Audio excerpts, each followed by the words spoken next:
Pois é, meus amigos e minhas amigas, estamos de volta com o MDB Debate hoje com aquele tema, privacidade está em risco.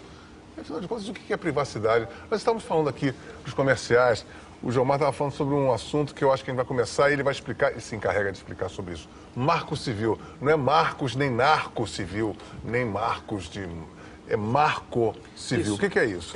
A reação e a mobilização feita pelo pessoal na internet e pela sociedade, contrário ao projeto do Azeredo, trouxe para a discussão a necessidade da gente ter uma legislação no Brasil que diga quais são os meus direitos e as minhas obrigações na internet. Quer dizer, não tem isso explicado perante... essa legislação não existe. Você tem que Na sair verdade, pegando existe, os mas nos pedaços. conceitos da Constituição de 88 que são extremamente pré-internet. Então, extremamente sintético. Então, a ideia é criar um arcabouço jurídico, uma legislação... Seria um marco civil. Essa legislação é um marco civil. Ela foi escrita de forma completamente aberta através de um wiki, que é um site interativo. Ela está a proposta já foi feita e ela vai ser debatida nos próximos meses. O site Manda um site para as pessoas. Culturadigital.br.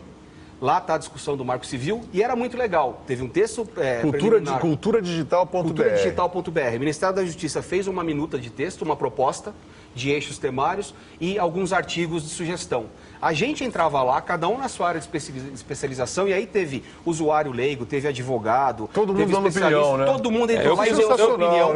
Eu, junto com o grupo da pós-graduação que eu coordeno aqui em São Paulo, nós fizemos em conjunto um parecer sobre esse assunto. Isso foi muito legal porque foi aberto. E qual é a resposta que vocês podem dizer, a resposta do povo com esse marco? A resposta disso, eles juntaram todo esse documento agora e estão lançando, já lançaram para consulta pública e para revisão, para que a gente vá debatendo publicamente esse documento, até que a gente chegue num texto que saia em parceria entre a sociedade Quer dizer, quanto mais participação da sociedade, melhor, mais válido vai ter esse... Lá, por exemplo, repete o... Culturadigital.br. Pois é. Lá, por exemplo, está dizendo sobre privacidade. O que é que vai acontecer? Porque a gente, na lei do Azeredo, está lá, tem que ter log, tem que ter log, tem que ter log. Gente, internet deixa rastro, o Félix falou. É fato. Hoje, todos nós temos rastros digitais. Hoje não existe nada no Brasil que diga, ou que não diga o que fazer com esse rastro. Então, quem me garante que o meu provedor de acesso, por exemplo, não loga as páginas que eu navego para vender isso para uma empresa de marketing direcionado? Isso vai virar crime. Né? Isso vai virar crime. Isso vai ter que virar crime. Através deste marco civil. Espionagem, né? Exatamente. Então, esse tipo de coisa que é importante na discussão do marco. O marco civil não tem esse caráter penal. Na verdade, nós temos um projeto de lei que é o do Azeredo que cria 13 novos tipos penais. O marco civil apenas está focado na área do direito civil e não na área do direito penal. Mas ele então, não diz pode falar que que vai virar crime. E o que é ilícito cometer. Então, vender dado. Sim, mas o tipo penal que tem o crime, que definido como crime, que tem a pena, não está previsto no marco civil. E o dado do cadastro, por exemplo? Pois é. A gente se cadastra nos sites, eu estou falando isso porque acho que muita gente aqui se cadastra para ter acesso a vários sites. Esses cadastros eu queria saber perigo, até dele, para saber se de repente... CPF, privado, isso aí é incomercializável. O código que eu provei, que é comercializado por algumas empresas. Eu me cadastrei num site que eu era até parceiro desse site e o dono desse site era meu amigo. Por acaso, eu sabia que ele tinha ligação com um político. Depois que eu me cadastrei, eu descobri que esse cara não estava fazendo a surdina no negócio. Eu recebi uma propaganda política no meu e-mail, exatamente desse político, que ele era amigo. Cacildo, e aí, isso é uma prova de sofismado. Eu falo que é incomercializável do ponto de vista ético. Né? Isso não e também pelo Código do Consumidor. O Código do Consumidor é uma lei de 1990 e já protege as pessoas em relação ao seu nome incluído em banco de dados. Em outras palavras, é uma lei que de repente não pegou, entendeu? Não pegou porque é o excesso de malandragem. Malandragem por conta desse tipo de manuseio de banco de dados. Porque lá na lei... ligação em casa, do pessoal te oferecendo um negócio, você não... Não, você está geralmente nos piores momentos. Você está... O Código do Consumidor prevê, por exemplo, que se eu tiver meu nome num determinado banco de dados que eu não queria ficar filiado, eu posso exigir que seja retirado. Entendeu? Ou como é que você localiza? Dificuldade esse é que é o problema. Você não consegue nem localizar. O problema é quem controla quem controla, entendeu? Então essa é a dúvida. Agora, a lei existe, mas é difícil de colocar em prática. Agora, é interessante que a internet parece que é um dispositivo que está colocando a sociedade em xeque, né? Porque, ao mesmo tempo que ela oferece uma liberdade enorme, questiona a própria liberdade e a gente testemunha a sociedade começando a produzir anticorpos, né? gente está vendo isso atualmente em vários estados, aquela coisa do cerceamento da comunicação, que é uma coisa, inclusive, você tem visto isso preocupante, né? A gente tem que deixar isso claro que está acontecendo isso agora. Isso é extrapartidário, porque todos os partidos estão envolvidos nisso, não tem nenhum partido que seja melhor ou pior do que isso. E aí, Felipe, você tem percebido isso? O quê? Sobre... Essa parada de nós estarmos num momento em que a questão da liberdade está sendo começou a inserir demais. A internet né? está... A internet não só... Acho que as comunicações estão tudo muito inserido com a gente, assim. Então, as pessoas não estão sabendo utilizar ainda. Tipo, eu mesmo, às vezes, vou lá e tweeto uma coisa que eu estou fazendo numa pura inocência, sabe? Sem saber o que isso pode levar, o que isso pode acontecer. Acho que vai demorar ainda uns anos para a gente conseguir dosar e saber utilizar essa parada da internet mesmo, assim, o Twitter, o blog, todas essas coisas, assim. Não é uma coisa que... É muito recente pra gente poder, tanto que a legislação está ainda, tipo, atrapalhada com isso, ainda está atrasada. Então, quer dizer, vai demorar muito. Eu mesmo já me ferrei na internet, escrevi o que eu não devia, já, sei lá, ele mesmo aqui, paparazzo, já se ferrou por isso. Então, acho que a gente, tá todo mundo meio cabaço nesse papo, principalmente no Brasil, né? Você vai ter um código Eu gostei disso que foi o cabaço. A gente realmente... Nós temos que ainda temos que nos fuder primeiro, para depois... A luz vermelha acende quando você começa a pensar assim, né? Aparentemente, os governos se tornam cada vez mais sedentos por informação do cidadão. Né? Por todos os motivos possíveis. E controlar os meios de comunicação. Né? A comunicação sempre foi muito regulado e tem se tornado cada vez mais regulado. Agora, associa isso, por exemplo, a um projeto de lei que obriga a manter por mais tempo a informação do cidadão. E mais informação do cidadão. Isso é maquiavélico, né? É maquiavélico. De repente, um governo menos democrático pode falar assim, eu quero ter acesso a esse cidadão aqui. Tudo dele, completa. E essas escutas, essas araponguices, sem você saber. Isso tudo que tem acontecido, isso tudo que tem acontecido não é meio fruto disso também? Dessas grampeadas, tudo, a facilitação vem toda da tecnologia, evidentemente, né? Então a gente fica mercê disso. Nunca foi tão fácil, né? Nunca foi tão fácil e nunca foi tão corriqueiro, pelo visto, né? Agora, um ponto interessante nessa discussão é como a internet tem servido para, de certa forma, democratizar a questão do controle da informação. Né? Essa campanha eleitoral acho que está sendo exemplar. Quer dizer, se publica numa revista ou num jornal determinada notícia. Pô, em 3 horas, aquilo é desmentido.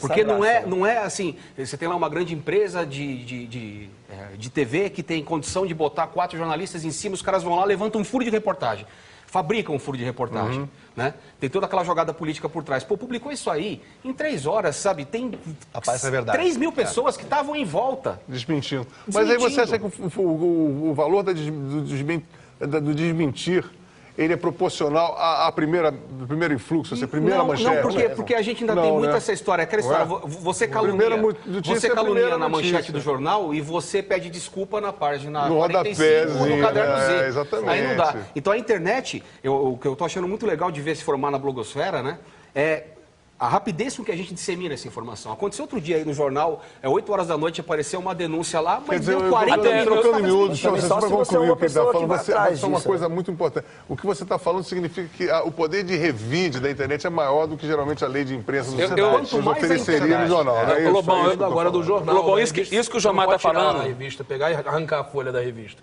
Você arranca da sua. Mas você viu que pediram direito de resposta no Twitter? aquilo ali rapidamente. Pois é. O absurdo esses dias, pediram direito de resposta no Twitter. E deram. Olha a loucura onde chega. Olha Quer dizer, que interessante. eu te calunio aqui no programa, você vem na MTV, pede direito de resposta, vem aqui e fala, olha, o Jomar falou isso de mim, não é Isso verdade. eu era feio, eu fiquei calúnia. Agora, o cara fez isso no Twitter, quer dizer, ele botou em 140 caracteres, o outro pede direito de resposta, é só criar uma conta e conseguir responder. Não. Você esqueceu uma coisa. Aquela pessoa tem 1 milhão de seguidores, você tem apenas 100. E aí? Como é que você vai responder para os 1 milhão de seguidores dele? Ainda só tem ele isso, te dando direito de verdade. resposta. Olha, se alguém com 1 milhão de seguidores quiser me caluniar, por favor, me calunie, porque tenho certeza que falem mal, mas falem mal. eu vou passar para 3 mil. Então eu vou falar, pô, se o cara tá xingando esse aqui, tem alguma coisa nele. Lógico. Ele é importante. Você monta a sua rede. Tá Você não pode ser uma estratégia, polemizar para ganhar audiência, isso não pode ser uma estratégia? Claro.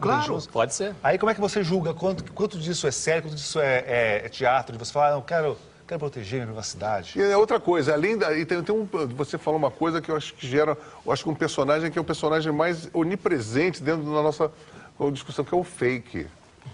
Né? O fake eu acho que aterroriza. Twitter, tem o real, não sei o que, o real, não sei das... Cara, isso é um terror, cara. E o que Eu você acha? uma coisa essa semana. Fala aí.